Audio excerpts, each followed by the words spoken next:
Welcome to Lucretius Today. This is a podcast dedicated to the poet Lucretius, who wrote On the Nature of Things, the only complete presentation of Epicurean philosophy left to us from the ancient world. Each week we'll walk you through the Epicurean text and we'll discuss how Epicurean philosophy can apply to you today. If you find the Epicurean worldview attractive, we invite you to join us in the study of Epicurus at EpicureanFriends.com, where you'll find a discussion thread for each of our podcast episodes and many other topics.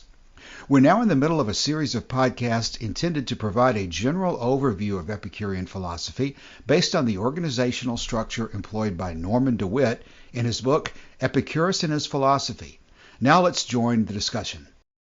Welcome to episode 188. We're now closing in on the end of the book, and the topic for today is going to be Epicureanism in the early empire, followed by commentary about the decline of Stoicism, the arguments against Epicurus put forth by Plutarch and others, including those who are rising in the world of Christianity.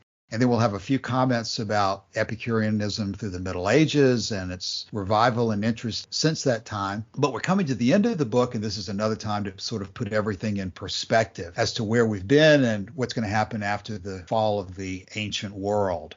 DeWitt says that with the end of the Roman Republic and the beginning of the Christian era, the history of the Epicurean school entered upon a new phase. There are several trends that he thinks are noteworthy in this period. Roman Stoicism found itself for the first time in opposition to government and underwent the last of several transformations.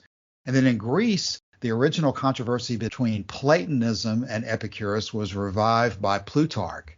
And then in the Greco-Roman world in general, a new contender arose, with Christianity on the upswing, directing many of its jabs against Epicurus as opposed to Stoicism and some of the other philosophies that it was able to absorb within it. DeWitt says the transformation of Stoicism invites attention to the changeability of the Stoics as opposed to the tenacity of the Epicureans. The Stoics from the first had sought publicity. Zeno had chosen the porch, and in making that choice, he was running true to the beginnings of his own philosophy because Diogenes the Cynic had frequented the agora and, according to DeWitt, kept his kennel nearby. And from Diogenes was descended the vulgar breed of Stoics, who by defying social conventions placed themselves in the same class as naughty boys who attract attention by sticking out their tongues at company. The Stoics fell into the habit of making a great parade of virtue and of fortitude in particular, even though they sometimes lacked the quality themselves. In prosperity, they would maintain a challenging attitude, but under compulsion, they were capable of crumbling. And he cites the younger Cato as an example. He says, quote, lacking the fortitude to become the beneficiary of the victorious Caesar's clemency, Cato resolved upon suicide, but out of vanity, dramatized this event for posterity. After banqueting with his friends, he retired to his quarters, read Plato's Phaedo on the immortality of the soul, and then took his leave of life by the most stagey of all ancient techniques of suicide, falling upon the sword. Lustful for attention, he may have given the cue to the greatest actress of ancient times, Cleopatra, who dramatized her own demise with a like sense of the spectacular. It's interesting, Cassius, because when people memorialized Cato for this act, they called him Cato Udicensis because it was in Utica, this small hamlet in Africa. We were talking before the show about Roman naming conventions, so Scipio Africanus was given this name as an honorific because he conquered Carthage, which is on the Mediterranean coast of Africa. So by a similar convention, Cato was given the name Udicensis because his action in his suicide was seen to have been a great victory, although not a victory with weapons and with opponents, but a great moral victory, that rather than be Caesar's slave, he would be a free man in the only way that was left to him. And in that way would encapsulate that kind of Stoic ideal of sort of liberty, of not becoming tied down to any one position. But that is not DeWitt's interpretation at all here. Right. But another bit of trivia. The story of Cato's suicide was written into a play by an Englishman by the name of Joseph Addison. There's a Wikipedia entry that says it premiered in 1713. And the Wikipedia says, quote, the play continued to grow in popularity, especially in the American colonies for several generations. Indeed, it was almost certainly a literary inspiration for the American Revolution, being well known to many of the founding fathers. And this is the piece that I always found interesting. In fact, George Washington allegedly had the play Cato performed for the Continental Army while it was encamped at Valley Forge. So there's sort of an interesting connection there, that this understanding of Cato's triumphant decision to remain true to virtue even after being defeated by Caesar has been something that's carried on down the centuries as a sterling example of Stoic strength and fortitude and so forth, which DeWitt is interpreting as, rather than a great thing to emulate, the most stagey of all ancient techniques of suicide. I didn't know that story, Cassius, but it's interesting that this comes from Addison, because Addison and his co-publisher, Steele, I think it was, Addison and Steele, put out this literary journal or magazine called The Spectator, which was very popular in sort of coffee house culture at the time period. And the purpose of this journal was to show these up-and-coming city dwellers how to live, what was good etiquette, what should you do in certain situations, how should you behave. And so it's interesting that he would write a play that would go on to inform opinion on exactly those lines. One other bit of trivia that I recall is that David Sedley has written an article years ago entitled The Ethics of Brutus and Cassius. If I recall correctly, he doesn't attack Cato's display of suicide like DeWitt is doing here. But I remember that Sedley makes the comment in that article that when Brutus and Cassius were gathering people to participate in the overthrow of Julius Caesar, they specifically did not go after the Stoics. And David Sedley makes the comment that the Stoics had no tradition of fighting against tyranny, because you wouldn't necessarily fight against tyranny as a Stoic. Stoicism is a centralized type of approach to life. When you have a God who's in charge of everything, you're not going to necessarily attack every example of a centralized form of government, because that's essentially what Stoicism promotes. There's a right way and a wrong way, and they're going to go the right way according to them. And even if it is the wrong way, you're going to just practice the Stoic practice of indifference, right? Indifference to circumstance. Yes. DeWitt ends that section with a discussion of Cleopatra, who he says dramatized her own demise with a like sense of the spectacular. I should note that scholars are divided about the account of Cleopatra's death and how accurate it is. One of the stories is that her servants smuggled in a poisonous snake into her chambers at her own request. And that's how she died, by provoking the snake to bite her. I don't think people really know at this distance how she died, but there are a lot of stories out there. DeWitt goes on to talk about what Stoicism was going through at the time, and commented that with the swing to the empire, the aristocrats with their Stoicism found themselves in the opposition rather than any longer being the leaders of Rome themselves. And that Seneca was at one point forced to leave Rome. Musonius Rufus was exiled 3 times, and Epictetus accepted this condition as his permanent lot in life, which is exile from the power centers of Rome. Before we pass on to Plutarch, of course, it seems like everyone's favorite Stoic is Marcus Aurelius, and DeWitt comments that Marcus Aurelius passes for Stoic, but is really a hybrid. He stressed the virtue of gratitude, which the Stoic school distrusted as a yielding to emotion. He commended courtesy joined with unflinching veracity, which was typical of Epicurean ethics. He exhibits none of the sourness of Zeno, and rather resembles Virgil, majestic in his sadness at the doubtful doom of humankind.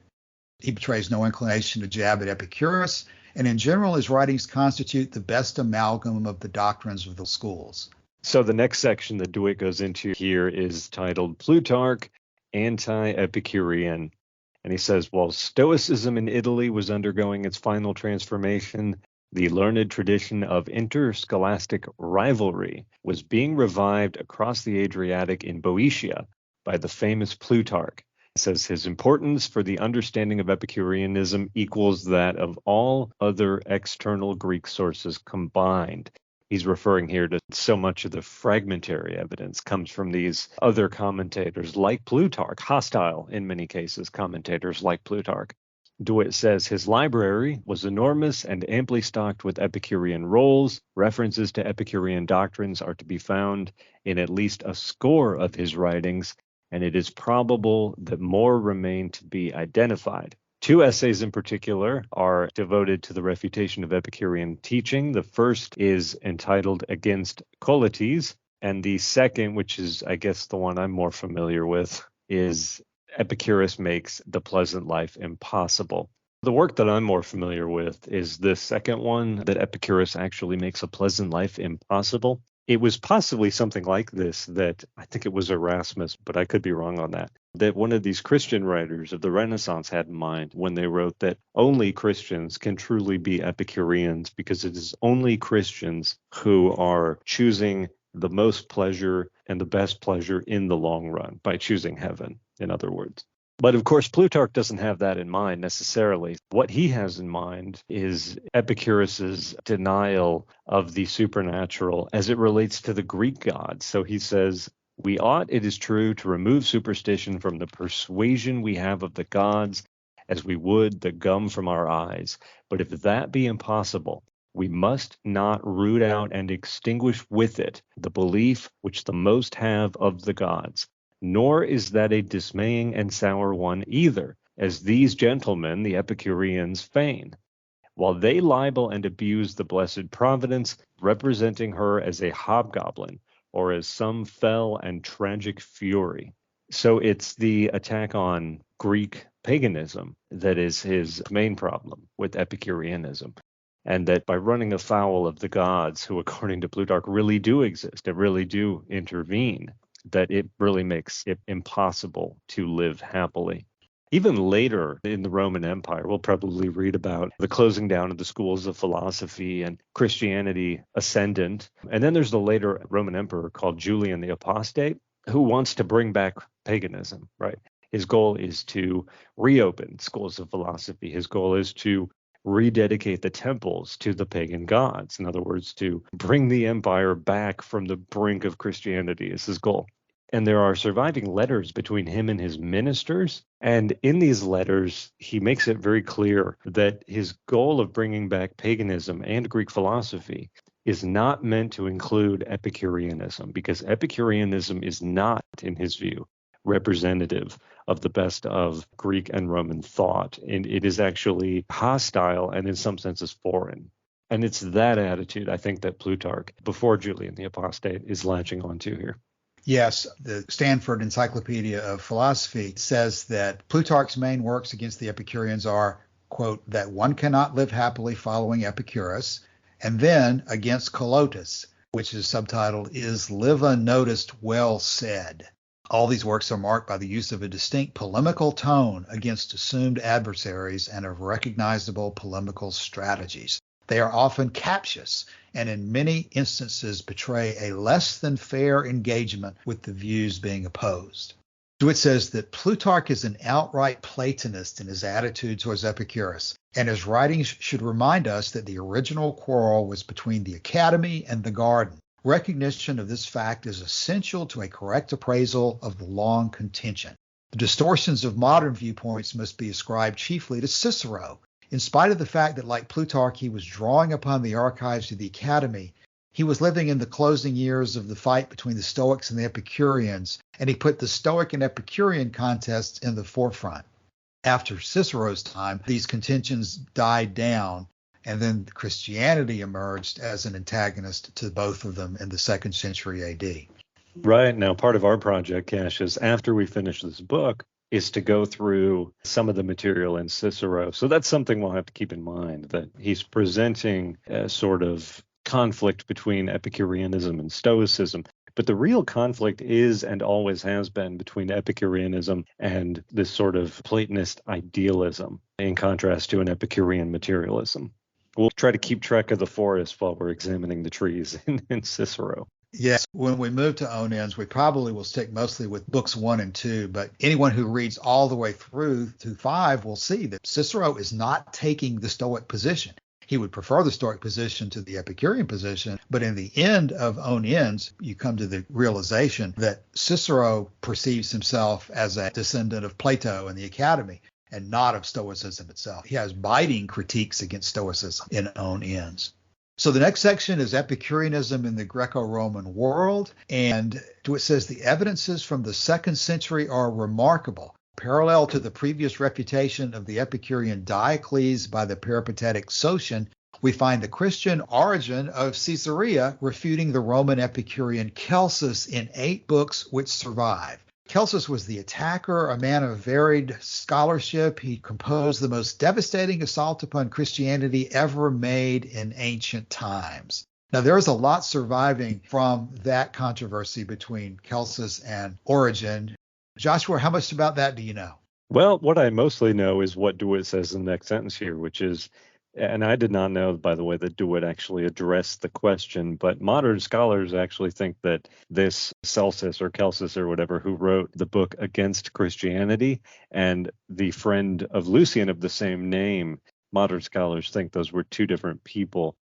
DeWitt, of course, is writing here in like 1954 or something. This book was published. Thinks that they're the same person. I thought that was an oversight. But what he says here is modern scholars have doubted whether a mere Epicurean would have been capable of such a feat, writing this sort of long, erudite, important work against Christianity. DeWitt says, but this judgment is based upon the false assumption of hostility to learning in the sect. Origen himself classified his opponent, this is Celsus again, as Epicurean, and the satirist Lucian of the same age mentions an Epicurean friend of this name. So DeWitt is aware of the controversy and is coming down hard on the opinion that this is Lucian's friend who is writing this book.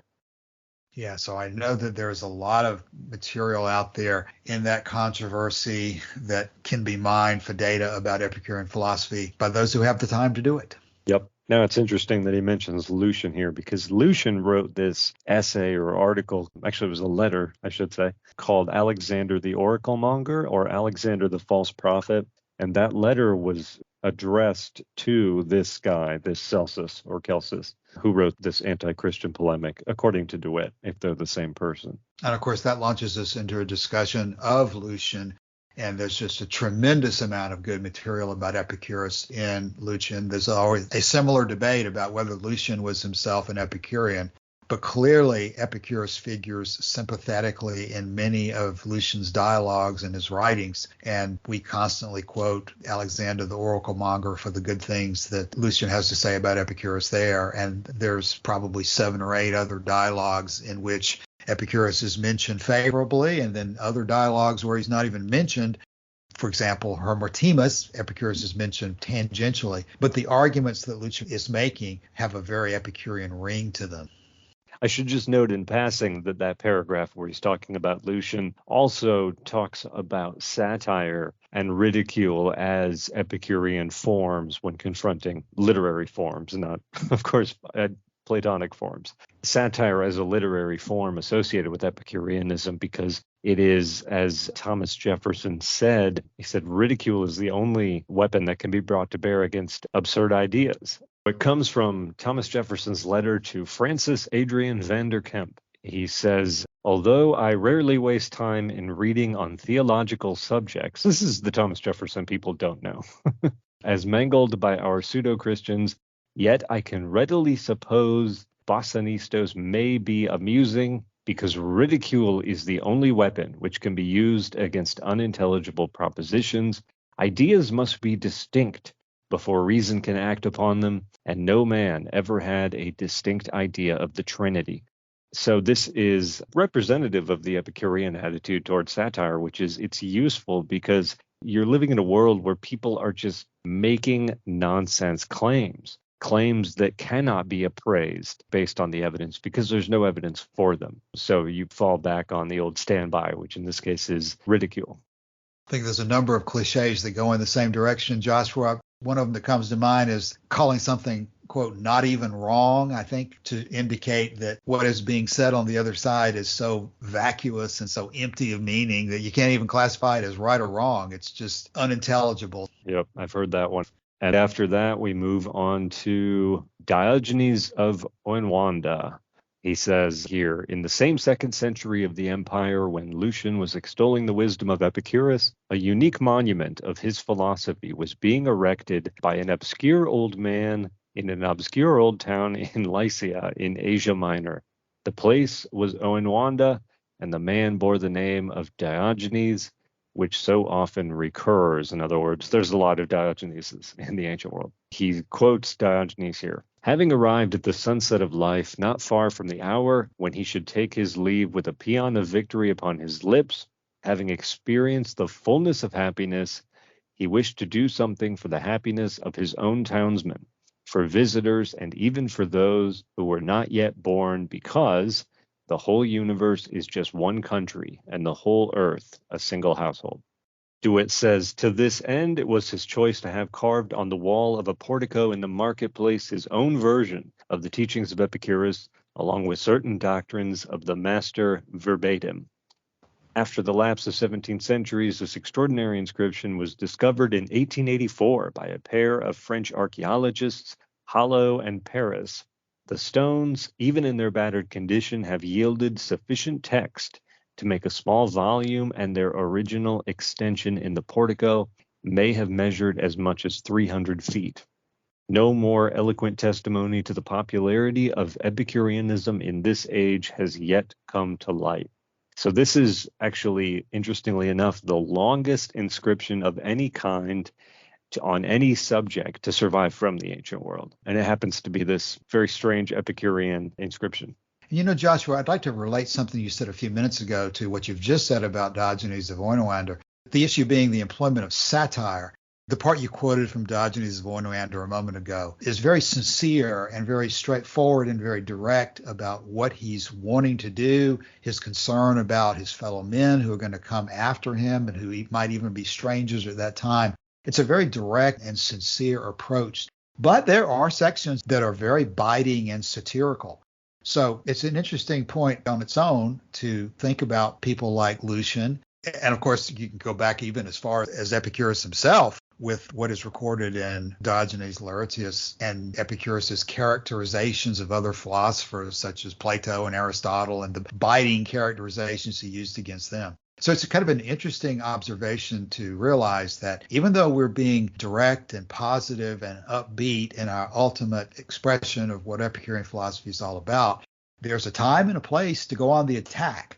As Thomas Jefferson was saying, when you're dealing with nonsense, there's not a way to rationally unwind nonsense. At some point, you must take a confident position that nonsense is nonsense. And the best way to attack nonsense is frequently through the use of humor, ridicule, sarcasm. And you find that throughout Lucretius, all the Epicurean writers. Right. And you know what? It almost makes sense to skip down here to just above the next section, 3rd and 4th centuries, where he's talking about Tertullian, because it was Tertullian who wrote that one of the keenest pleasures of Judgment Day would be watching the people who had mocked him and his fellow Christians so ruthlessly that the keenest pleasure would be watching them as they were sent to burn in hell for all eternity. Satire of a different kind, perhaps. So this is what's coming for Epicureanism and for the Roman Empire here, is a world in which Christianity is really ascendant and making quite large claims for itself, among those being that the pagan philosophers who mocked Christianity will themselves be mocked on the day of their judgment when they are sent to their final punishment.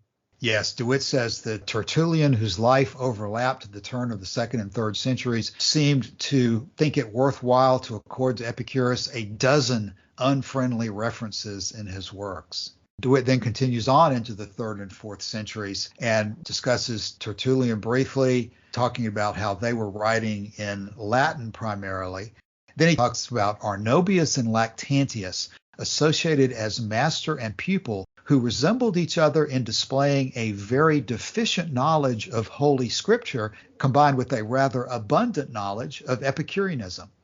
And the former, Arnobius, seems to have known his Lucretius by heart, and it suggested that he was an Epicurean before his conversion. The same may be suspected of his pupil Lactantius, who not only shows himself at home in handling the repudiated doctrines of Epicurus, but also exhibits the sort of zeal that is proper to a deserter. In AD 310, he thought it worthwhile to assemble a long list of invidious reasons for the wide appeal of Epicureanism. I think we can find that and put a link to that in the show notes for today. Well, no one will be surprised by Lactantius and his desire to assemble a list of all of the horrible reasons why people would choose to be Epicurean, because we still hear this argument today, don't we? The only reason that you left Christianity is because you wanted to sin, is one that you will hear constantly. And so the same essential argument is still employed. So it is actually, to my view, somewhat cheering to know that it was employed against the Epicureans as well in the ancient world. That might be an interesting list to go through. So hopefully we can pull that out and maybe have some comments about that on the forum.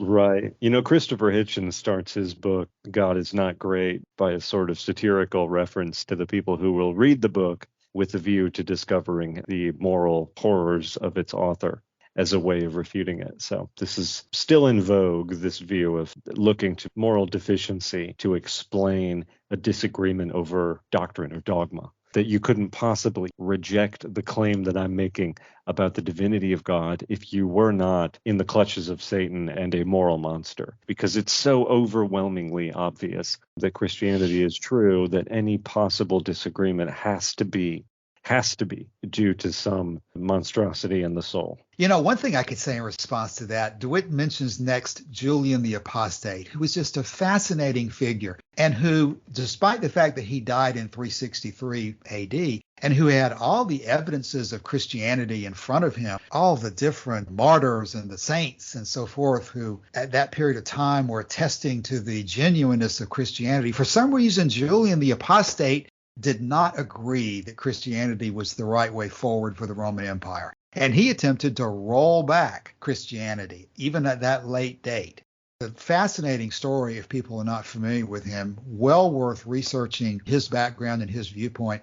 The one discordant note, though, about Julian the Apostate is he apparently did not like Epicurus very much, and he seems to have taken the position probably that Cicero was taking, that in order to restore his empire to the traditional Roman viewpoints and worship of the gods, he couldn't go along with Epicurus's view of the gods to do that. He needed to go back and reestablish a more primitive paganism that Epicurus had fought against. And so, as DeWitt records here, one of the comments that Julian makes about Epicurus is that he was happy when he was looking for some of Epicurus's books to find that they were so very difficult to locate at that point in time.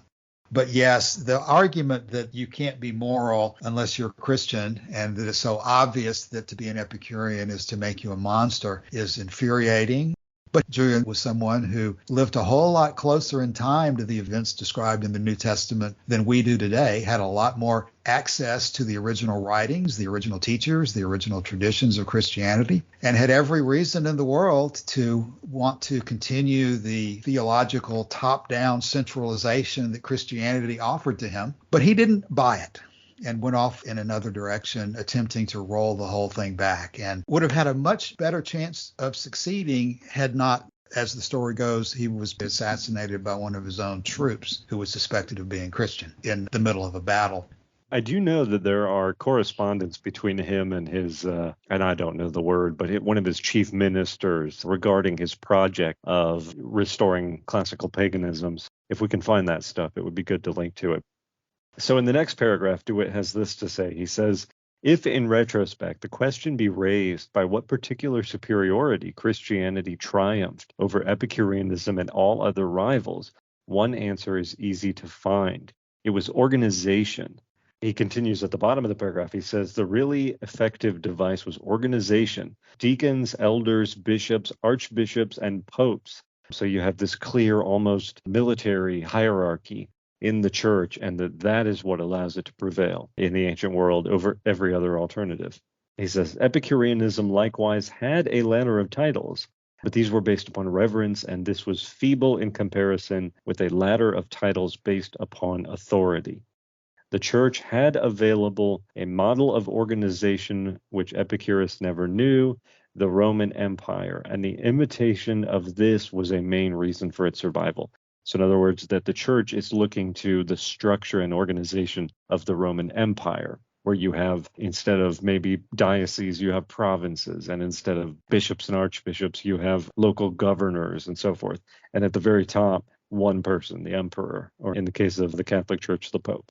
Now, DeWitt is not inclined to pursue this line of argument very far, and he goes on to the Middle Ages after that statement that you just read, Joshua. But I think this is a fascinating point that we really should attempt to think about and expand, not only here, but also on the forum, because the question is an obvious one. Why did Christianity prevail? Many of us do not think Christianity prevailed because it was true. It therefore had to prevail for some other reason. And DeWitt, being friendly to Christianity, is still willing to observe that what might explain the triumph of Christianity and the decline of Epicureanism or even Stoicism was not the truth of the doctrine, but the method of organization. And in fact, as time goes by, even the force that's employed to expand the viewpoints of Christianity, again, following the example of the Roman form of organization. DeWitt is saying that Epicurus did not have that example to go by. Now, I doubt that Epicurus would have chosen a force example as a method of spreading Epicurean philosophy. But the church and the Christians did not have any problem doing that, and they proceeded to do so. And they used the organization of the Roman Empire to spread Christianity and to suppress other religions throughout the rest of the world for centuries to come. So the issue that DeWitt is drawing out here is to what extent bureaucratic organization and more formal lines of organization help explain the triumph of Christianity over Epicureanism. In the case of the Roman Empire, it's following upon the heels, of course, of the Roman Republic. And even during the time of the Republic, the ladder of office that ultimately ended with the consul, of which there were two at the top, was called the cursus honorum, or the course of honor. So as a formalized idea, it already existed in the Republic period and was totally formalized and solidified under the empire.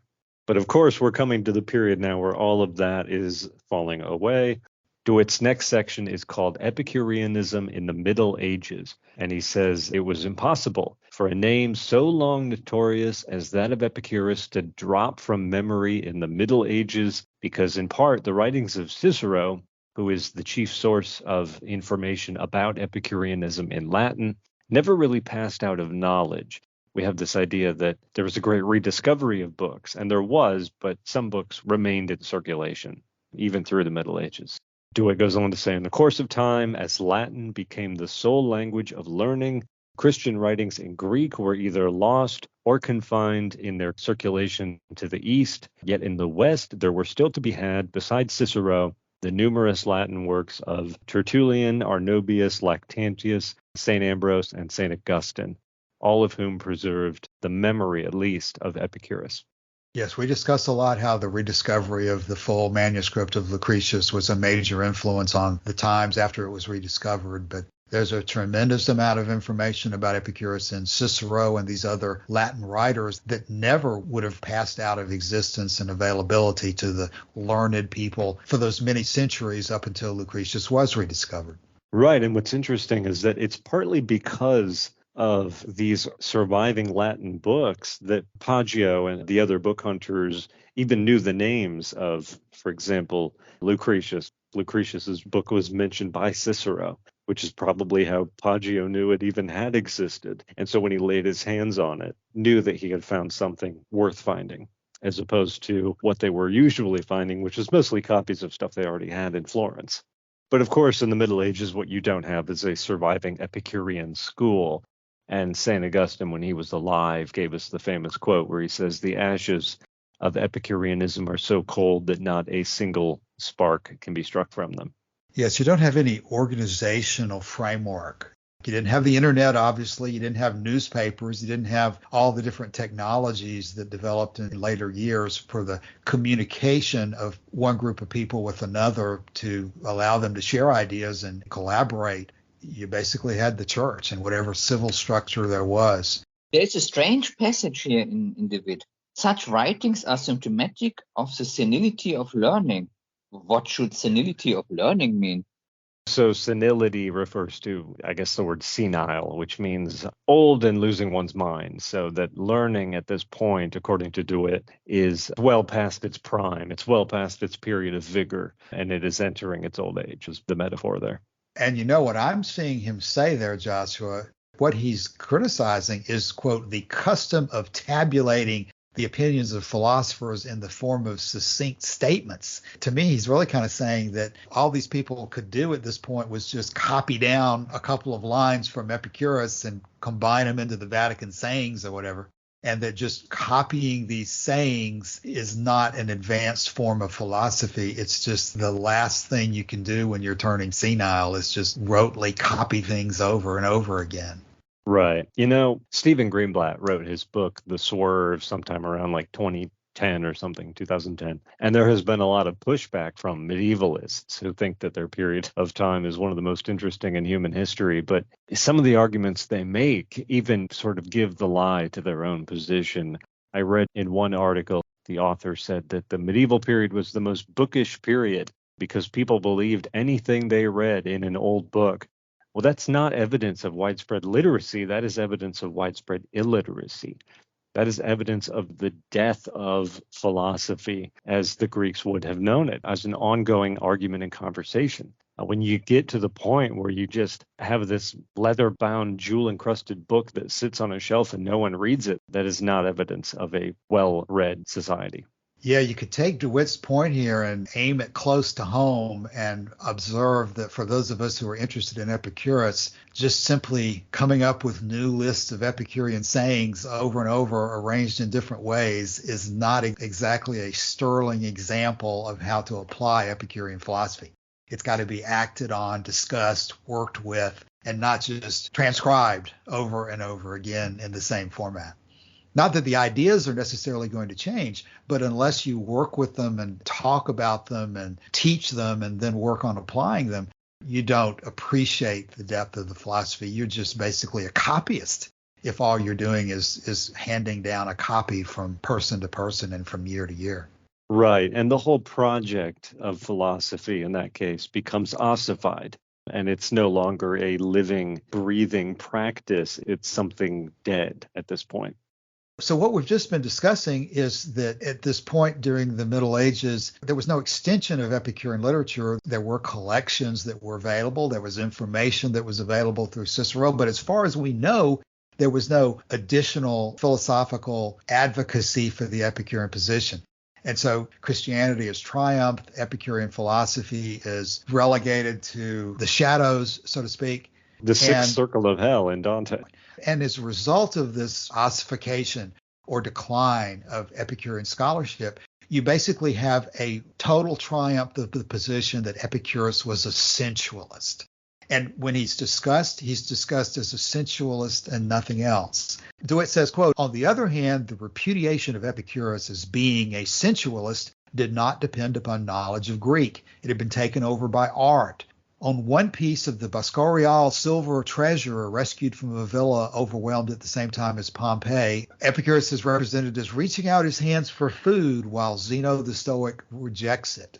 And then there's a similar motive in a painting now in the Palazzo Diamanti in Ferrara, Italy, which is known as the Triumph of St. Augustine. We've been talking about that on the forum the last day or so. We'll have some links to that picture.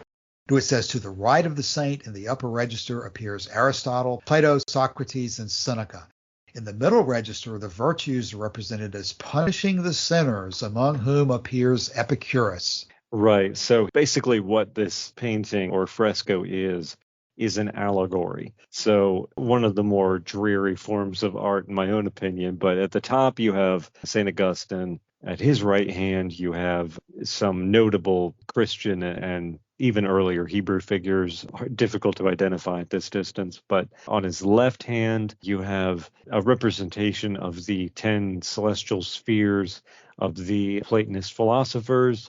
Below that, you have in a neat little row the 7 personifications of the virtues. And then below that, you have the personifications of 7 vices of people who had fallen afoul of each of those virtues. So what they did in this allegory, the painter, is they took notable figures from classical antiquity as sort of emblematic of a given vice.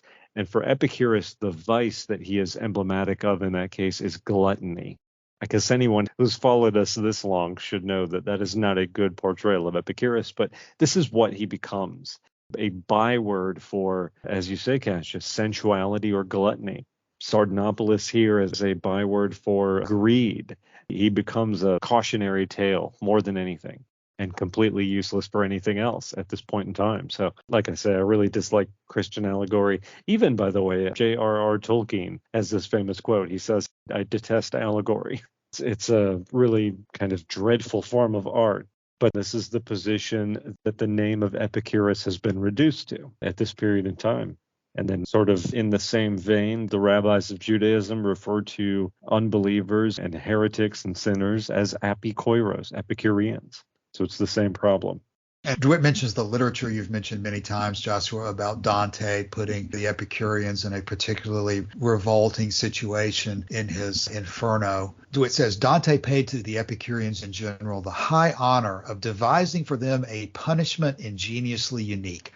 On the day of the resurrection, because they had denied the survival of the soul apart from the body, their souls were to be imprisoned in sealed coffins along with their bodies.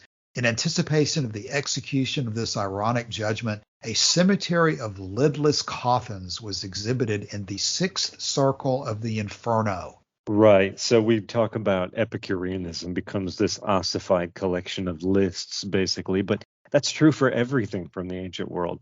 It's all essentially dead at this point, to the point where Virgil can become a tour guide of a Christian hell that he didn't even have anything to do with in his lifetime. It's ridiculous. It's absurd. And thank goodness we managed to find our way out of it to the extent that we have. Okay, we're beginning to close in on the very end of the book, but we're not going to leave our podcast series at a negative position here.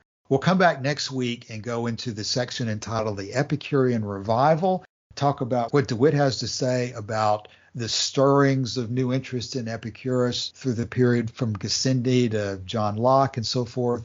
And then we'll finally come to the end of the book and put together some closing thoughts for this part of our podcast series. So let's begin to close for today. Joshua. Nothing for me, though I will say that painting is something that people are going to want to at least glance at to get a sense of what we're talking about. But anyone well acquainted with Christian iconography will probably already have an image in their mind. So I recommend that people go look at this painting. It is by Serafino de Serafini, and the title is Allegory of St. Augustine as Master of the Order. And Don has a link to a website called Christian Iconography. You can go look at it there, or you can just look at the thread for the forum to give an idea of what has become of classical culture to be subjected in this way to allegorical treatment as typifying Christian sins and vices is where we are now as we end the episode. Right. We have a lot more to come next week. One of the doctrines of Epicurus is there's no fate. Nothing necessary about what happened during those centuries and where we are today. And the fresco you've mentioned there is a fitting way for us to end this episode. We're basically at the bottom. Next week, we're going to come back and bring you the details of the resurgence of interest in Epicurus. We'll do that next week. Thanks for your time today. Come by the forum. Let us know any thoughts or questions that you have. We'll see you next week. Bye.